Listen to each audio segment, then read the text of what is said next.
d'un milieu modeste. Georges Coulonge devient comédien après la Seconde Guerre mondiale, et assez vite, entre comme bruiteur à la radio, avant de devenir producteur d'émissions de variété radiodiffusées, à la radio et sur scène.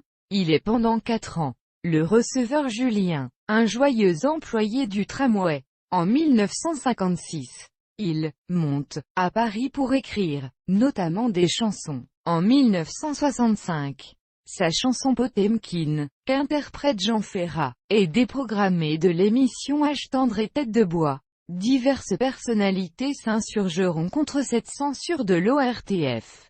L'an 1970 marque le centenaire de la Commune de Paris. Pour l'occasion, Georges Coulonge publie La Commune en chantant, un recueil et étude au travers des chansons de l'époque sur l'événement historique. L'ouvrage donne lieu à un spectacle éponyme joué à Paris, dont la captation sur disque est diffusée en 1971. Cette même année, Coulonge écrit pour Jean Ferrat La Commune, un texte dans la veine des chansons engagées et humanitaires de l'artiste, comme l'album Aimer à perdre la raison.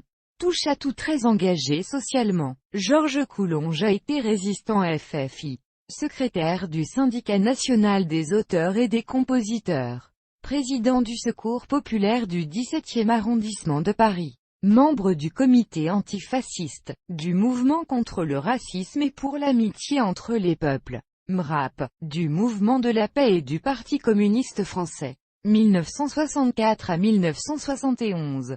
Ardent défenseur de l'éducation et de la laïcité. Il fut en cela reconnu par différents conseils municipaux qui nommèrent des groupes scolaires à son nom, à Montauban, Cahors et Auch.